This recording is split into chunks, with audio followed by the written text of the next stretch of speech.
ನಾವು ಇತಿಹಾಸದ ಒಂದು ಕ್ಷಣದಲ್ಲಿ ನಿಂತಿದ್ದೇವೆ, ಅಲ್ಲಿ ಮಾನವತೆ ಪ್ರತಿಯೊಂದು ಸಮಸ್ಯೆಯನ್ನು ಪರಿಹರಿಸಲು ಸಾಕಷ್ಟು ಬುದ್ಧಿವಂತನಾಗುತ್ತಿದೆ ಎಂದು ನಂಬುತ್ತದೆ. ಕೃತಕ ಬುದ್ಧಿಮತ್ತೆ ನಾವು ಹಿಂದೆ ನಿರ್ಮಿಸಿದ ಯಾವುದಕ್ಕೂ ಹೋಲಿಸಿದರೆ ಹೆಚ್ಚು ವೇಗವಾಗಿ ಮುಂದುವರಿಯುತ್ತಿದೆ. ನಾವು ಸೂಪರಿಂಟೆಲಿಜೆನ್ಸ್, ಸ್ವಾಯತ್ತತೆ, ಭವಿಷ್ಯವಾಣಿ, ವೈದ್ಯಕೀಯ ಮತ್ತು ಡಿಜಿಟಲ್ ಅಮರತೆಯನ್ನು ಕುರಿತು ಮಾತನಾಡುತ್ತೇವೆ. ಆದರೆ ನಾವು ನಮ್ಮ ತಂತ್ರಜ್ಞಾನ ಏರಿಕೆಯನ್ನು ಆಚರಿಸುತ್ತಿರುವಾಗ ಇನ್ನೊಂದು ವಿಷಯ ಶಾಂತವಾಗಿ, ನಿರಂತರವಾಗಿ ಮತ್ತು ಶೀರ್ಷಿಕೆಗಳಿಲ್ಲದೆ ಅಭಿವೃದ್ಧಿಯಾಗುತ್ತಿದೆ. ನಾವು ಹೇಗೆ ಯೋಚಿಸುತ್ತೇವೆ ಎಂಬುದನ್ನು ಬದಲಾಯಿಸುವುದಿಲ್ಲದಿದ್ದರೆ ಆಂಟಿಮೈಕ್ರೋಬಿಯಲ್ ಪ್ರತಿರೋಧದ ಶ್ರಾವಣವನ್ನು ನಾವು ಹ್ಯೂಮನ್ಸ್ ನಿಲ್ಲಿಸಲು ಸಾಧ್ಯವಿಲ್ಲ. ನಾನು ಸಿದ್ಧಾಂತದಿಂದ ಮಾತನಾಡುತ್ತಿಲ್ಲ. ನಾನು ವಾಸ್ತವ ಕ್ಲಿನಿಕ್ಗಳಲ್ಲಿ, ವಾಸ್ತವ ವಾರ್ಡ್ಗಳಲ್ಲಿ, ವಾಸ್ತವ ತೀವ್ರ ಆರೈಕೆ ಘಟಕಗಳಲ್ಲಿ ಕಳೆದ ದಶಕಗಳಿಂದ ಮಾತನಾಡುತ್ತೇನೆ. ನಾನು ಯುಕೆ ಆಸ್ಪತ್ರೆಗಳಲ್ಲಿ 30 ವರ್ಷಗಳ ಕಾಲ ನಿಖರವಾಗಿ ಸೋಂಕುಗಳು ಹೇಗೆ ಹರಡುತ್ತವೆ ಎಂಬುದನ್ನು ನೋಡಿದ್ದೇನೆ, ಅನುಕರಣದಲ್ಲಿ ಅಲ್ಲ, ಸಮ್ಮೇಳನ ಸ್ಲೈಡ್ಗಳಲ್ಲಿ ಅಲ್ಲ. ಸೋಂಕು ನಮ್ಮ ನಾವೀನ್ಯತೆಯ ಚಕ್ರಕ್ಕಾಗಿ ಕಾಯುವುದಿಲ್ಲ. ನಾವು ರಾಸಾಯನಿಕಗಳೊಂದಿಗೆ ಸೂಕ್ಷ್ಮಜೀವಿ ಪರಿಸರಗಳನ್ನು ಪುನರಾವೃತ್ತವಾಗಿ ದಾಳಿ ಮಾಡಿದಾಗ ನಾವು ಸಾಮಾನ್ಯವಾಗಿ ಸಂವೇದನಶೀಲ ಜೀವಿಗಳನ್ನು ನಾಶ ಮಾಡುತ್ತೇವೆ ಮತ್ತು ಪ್ರತಿರೋಧಕ ಜೀವಿಗಳನ್ನು ಬದುಕಲು ಅವಕಾಶ ನೀಡುತ್ತೇವೆ. ನಾವು ಶ್ರೇಷ್ಠರ ಬದುಕನ್ನು ಬೆಂಬಲಿಸುವ ಪರಿಸರಗಳನ್ನು ನಿರ್ಮಿಸುತ್ತೇವೆ. ವಿಕಾಸವು ಒಪ್ಪಂದ ಮಾಡುತ್ತಿಲ್ಲ. ಜಗತ್ತಿನಲ್ಲಿ ಬಹಳಷ್ಟು ಜನರು ರೋಬೋಟ್ಗಳು ಸೋಂಕು ನಿಯಂತ್ರಣವನ್ನು ಪರಿಹರಿಸುತ್ತವೆ ಎಂದು ನಂಬುತ್ತಾರೆ. ಆದರೆ ರೋಬೋಟ್ಗಳು ಮಾನವ ಪರಿಸರದಲ್ಲಿ ಕಾರ್ಯನಿರ್ವಹಿಸುತ್ತವೆ. ಅವರು ಸ್ಪರ್ಶಿಸಲ್ಪಡುವರು, ಬಹಿರಂಗವಾಗುವರು ಮತ್ತು ಶೀಘ್ರದಲ್ಲೇ ಕಾಲೋನೀಕರಣಗೊಳ್ಳುವರು. ಸ್ವಯಂಚಾಲಿತಗೊಳಿಸುವಿಕೆ ಅಸ್ಪಷ್ಟತೆಯ ಸಮಾನವಲ್ಲ. ಹೊರಗಿನ ವಾಯು ಶುದ್ಧೀಕರಕಗಳು ಸಂಪರ್ಕ ಪ್ರಸರಣವನ್ನು ನಿಲ್ಲಿಸುತ್ತವೆ ಎಂದು ಭಾವಿಸಬಾರದು.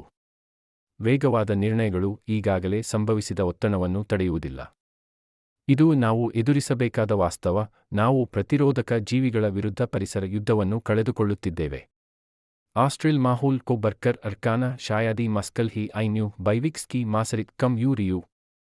ದಿನನಿತ್ಯದ ಶಸ್ತ್ರಚಿಕಿತ್ಸೆ ಅಪಾಯಕಾರಿಯಾಗುತ್ತದೆ. ಸಣ್ಣಪುಟ್ಟ ಗಾಯಗಳು ಅಪಾಯಕಾರಿಯಾಗುತ್ತವೆ.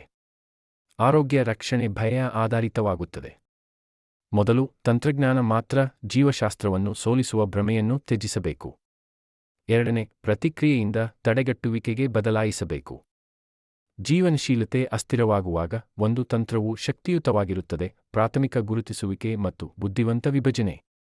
ಇದು ಮನೋಭಾವದಲ್ಲಿ ಬದಲಾವಣೆಯನ್ನು ಅಗತ್ಯವಿದೆ.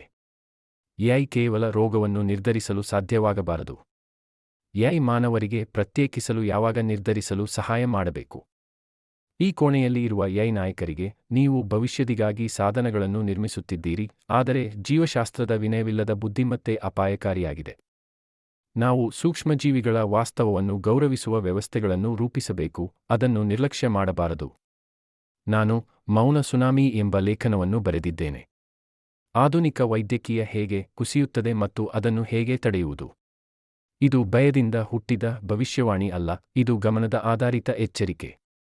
ಆರಂಭದಲ್ಲಿ ಈ ಅಂಕಿಅಂಶಗಳನ್ನು ರಚಿಸಿದಾಗ ಅವು ವಾಸ್ತವಿಕವಾಗಿಲ್ಲ ಎಂದು ನಾನು ಯೋಚಿಸಿದ್ದೇನೆ.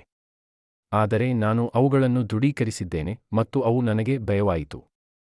ನೀವು ಜೀವನವನ್ನು ಸೇವಿಸಬೇಕು ಎಂದು ನಂಬಿದರೆ, ಕೇವಲ ಕಾರ್ಯಕ್ಷಮತೆಯಲ್ಲ, ನಾನು ನಿಮ್ಮನ್ನು ಇದನ್ನು ತತ್ವವಾಗಿ ಅಲ್ಲ, ಆದರೆ ಹೊಣೆಗಾರಿಕೆಯಾಗಿ ಓದಲು ಆಹ್ವಾನಿಸುತ್ತೇನೆ.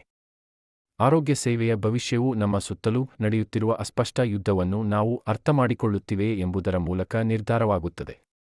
ದಯವಿಟ್ಟು ಹೆಚ್ಚಿನ ಮಾಹಿತಿಗಾಗಿ ಕೋಡ್ ಅನ್ನು ಸ್ಕ್ಯಾನ್ ಮಾಡಿ. ಧನ್ಯವಾದಗಳು.